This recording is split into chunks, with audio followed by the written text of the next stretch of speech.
Well, we talked about this yesterday. Montreal restaurant Falafel Yoni was hit with bullets in the Mile End earlier this week. Yoni Amir, the owner, believes his restaurant was targeted because he is Jewish. Since the October 7th attacks, the data is clear. Montreal anti-Semitism acts, violent ones, are up dramatically, and they were already up dramatically before the attacks. So imagine we're talking about a very disturbing phenomena.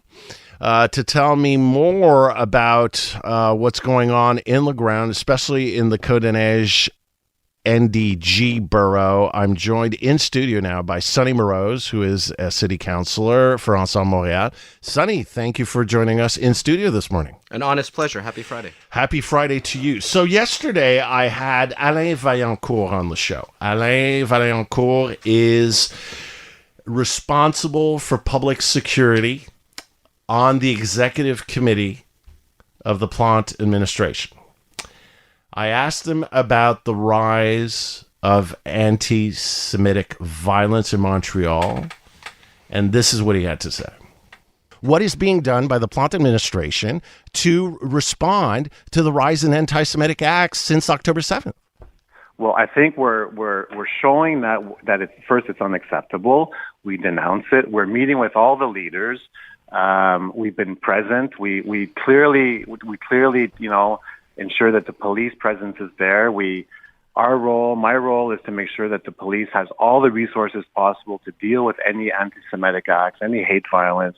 When you're saying we're giving him all the resources, Fadi Daguerre himself saying publicly, I don't have enough cops to do my job. Well, I think we have to separate two things. One is that we're providing him, for example, for the hate crimes unit, we've doubled the investigators for them to allow them to do more investigations. There's more arrests. We've put every single resource possible to go and recruit more police.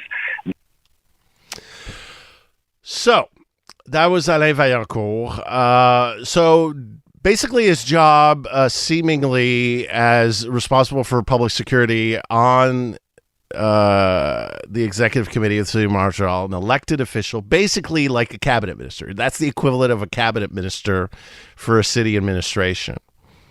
He says, my job is to denounce and meet. Your thoughts?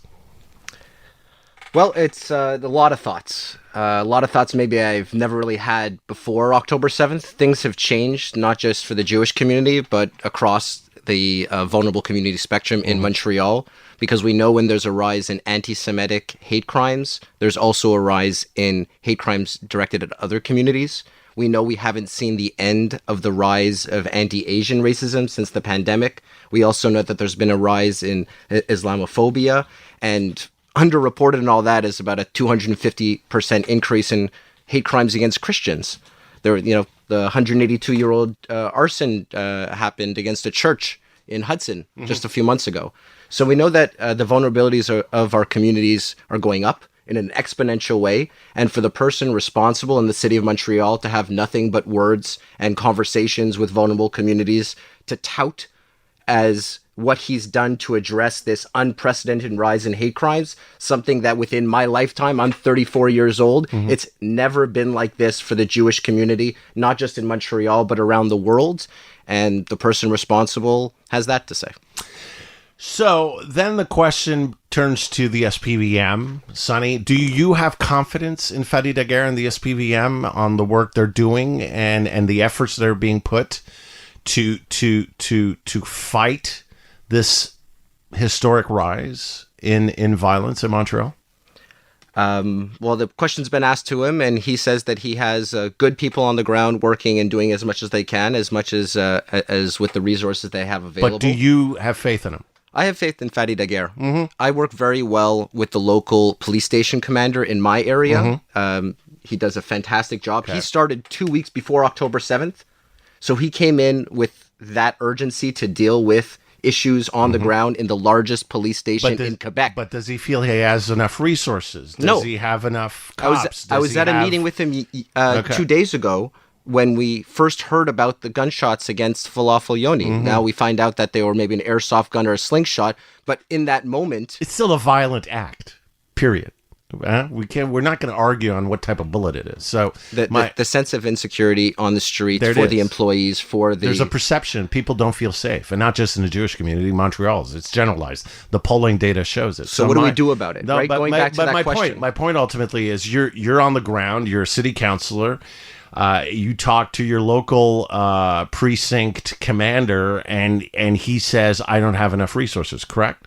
Correct. He said it in a meeting yesterday, and it's confirmed also with the Léger poll that came out that shows that 2/3 of Montrealers feel less secure than they do 5 years ago. We know that's attributed to not just a rise in violent crime and violent hate crimes, which we've seen, but a rise in thefts and other issues that have to do with a lack of resources being given to public safety in Montreal. And unfortunately, we're living through the largest increase in hate crimes directed at the Jewish community, and nothing substantial is being done to allay their concerns, even if a lot is being done internally. And I do give credit to certain activities that have been done. Like I said, when that incident went off, I was in a community meeting, which is best practices to bring people together in order to show and explain. And one of the people there is a community liaison officer, right? To be able to help the 100,000 people in Côte-des-Neiges liaise with the police office. And we had another one in NDG too. She just got promoted and hasn't been replaced yet. So for 180,000 people, you have one person doing all the job of liaising between the civil society and police offices. And that's one of the suggestions concretely that I tried to put in a motion just a few months ago to the local borough with a list of dozens of ideas that we can substantially improve the safety of our communities. It was rejected by President Montreal administration, and frankly, in a very unconstructive way, without necessarily saying yes and. They just went to, this is partisan. And the number of times I've begged people in power to not treat this like a partisan issue, I'm sick of it. I'm here to denounce it. I'm here to say, please do everything you can. See, when you're in opposition, all you can do is denounce. When you're in power, it's not just about denouncing. And I've been in opposition and I've been in power. And yesterday, Alain Vaillancourt, who is in power, when I asked him about the ad promoting that summer terrorism camp at McGill, with the gunmen, the masked gunmen, assault rifles, everything, the entire political class denounced it. He denounced it.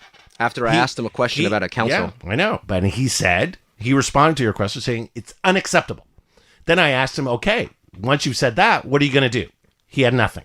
What would you do? So let's say tomorrow, magically, magic wand, you are on the executive committee. You are now responsible for public safety in Montreal. What would you do? Immediately, I would make sure that the police has all the authority they need and all the support they need to enforce the law. Authority. What does that mean? Don't they have the authority? Well, I think that's where the game is being played right now. And if I was responsible, I would just make it very clear that illegal activity has to be stopped on private campuses, especially when there's a call to violence, right? You pointed out the little, I'm not a lawyer, so I didn't really get the injunction part that you brought up with Vaillancourt yesterday. Well, it's not the same criteria. It just shows the unseriousness of the person responsible for public safety. The criteria for provisional injunction are not the same criteria to go in for police. I mean, there's two separate sets of criteria. I'm not a lawyer. I understood you fully. But then back to what would you do different? I would make sure that they have the ability to enforce it. He said no law is being broken when there are people who are taking over private spaces in this city. Depersonalize it. You would direct the chief Take of away police. the adjectives. You would if direct you're blocking the the middle of police to Sherbrooke, act. if you're blocking the middle of Sherbrooke for any kind of demonstration, you get removed. But when you're doing it on a McGill campus, that then incurs further costs, right? I'm pretty sure it was $700,000 they had to pay extra on top of the new costs that the provincial government put on top of our English institutions. And the city of Montreal has an ability to allay some of those concerns. Well, make an argument that's coherent, have that conversation, make sure they still have the right to protest. That's fundamental. We don't want to remove that at all. We learned our lessons from the Maple Spring in Montreal. But we do enforce the law when it's being broken. All right. And don't forget, when there was an opportunity for Valérie Plante to spin things politically during a protest during the pandemic, she said they should go off to a potato field.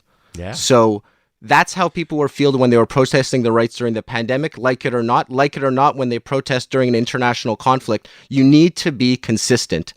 And that's not what this administration is on public safety. Why there's seemingly two sets of rules, one for Jewish causes and one for other causes. Interesting. Take away the adjectives, enforce the law, make sure that people who are in vulnerable communities when they're being attacked feel safe. That's what the job is. All right, that's all the time I have. Sonny Moroz, City Councillor for Montreal in the Côte-des-Neiges NDG District. Sonny, thank you very much for coming in.